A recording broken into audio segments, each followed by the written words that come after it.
My name is Eliza. I lived in a small farmhouse, tucked between the whispering fields of wheat and the cliffs that overlook the restless sea.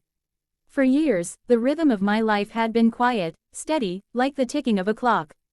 That was until the day my first husband came back. I had built my life here after the storm. Literally and figuratively. 10 years ago, my first husband, Thomas, had gone to work by the sea. He was a fisherman, bold and strong, with laughter that carried further than any tide. But one night, his boat never returned. A violent storm tore across the coast, and for days the villagers searched. They found pieces of wood, tangled nets, and floating barrels, but no sign of him. Eventually, everyone told me to move on, to accept the sea had swallowed him whole. I mourned, but grief has strange seasons. It blooms heavy and sharp, then recedes into a quiet ache.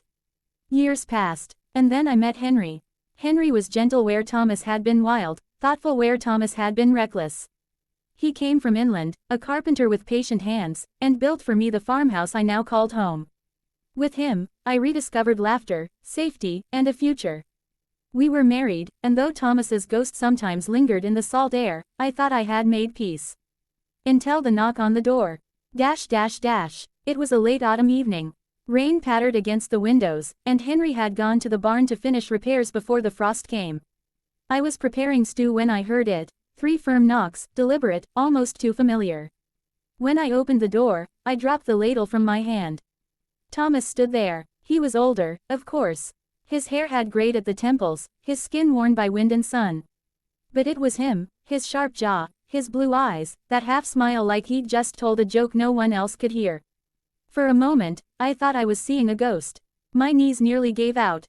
"Eliza," he said. His voice was raw, rough, but real. "I've come back. I couldn't breathe. The world tilted. You," my lips trembled. "Thomas, you're dead." "Not dead," he said. "Shipwrecked. I washed ashore miles north. Pirates captured me. Years on their ships. When I finally escaped, I made my way home. To you." His words seemed like a fever dream. Pirates. 10 years. My mind wanted to reject it, but his eyes held no lie. "Eliza," he whispered, stepping forward. "I came back for you." Behind me, the stew bubbled. The world continued its ordinary rhythms, but nothing was ordinary anymore. Because behind me, in the barn, was Henry. My husband. The next hours blurred. Henry returned, rain dripping from his hat, and froze when he saw Thomas sitting at our table. "Eliza," he asked slowly, "who is this?" My throat closed. I couldn't form the words, but Thomas did. "I'm her husband." The silence that followed was heavier than any storm. Days passed in a haze of tension. The village buzzed when the news spread. "Thomas is alive," they whispered. Some said it was a miracle. Others muttered it was unnatural. And in the center of it, I stood torn between past and present. Thomas expected to reclaim his life, his wife, his place by my side. He spoke of rebuilding what we had, of the love that once lit like fire between us. His passion burned bright, but it also frightened me. It was as if 10 years had never passed for him, while for me, they had. Henry, quiet and steadfast, did not argue or shout. He only asked one question late at night as we lay in bed: "Do you still love him?" I had no answer. Winter crept in, and with it, storms returned to the sea. One night, as wind howled, Thomas came to me. "Eliza," he said, "you're mine. You always were. Leave this house. Come away with me. We'll build anew." His hands trembled as they held mine, desperate, pleading. And for a heartbeat, memories flooded, his laughter, our dances under starlight, the first kiss by the shore. I had loved him once with all my soul. But then another memory came. Henry, carefully carving a cradle for our child we lost, holding me through nights of sorrow, building this farmhouse beam by beam, never asking more than I could give. The weight of years settled in. "I'm not the same woman, Thomas," I whispered. "And you're not the same man. We can't step back into what we were." His face twisted with pain, then anger.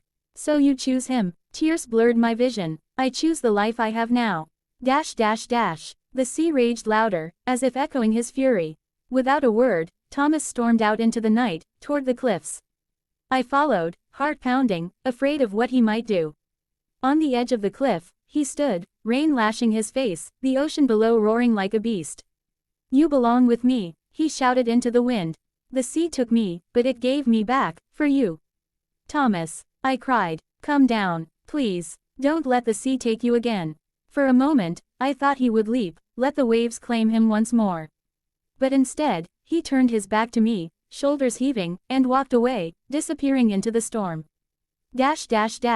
Thomas was never seen again. Some said he returned to the sea, unable to live on land anymore. Others whispered he joined another ship, chasing horizons. I never knew the truth. But I knew this: I had made my choice. Henry never spoke harshly of him. We returned to our quiet farmhouse, the life we had built together. Sometimes, when the wind howls through the cliffs, I think I hear Thomas's laughter carried on the tide. A ghost of the past, reminding me of love lost and found again in another form.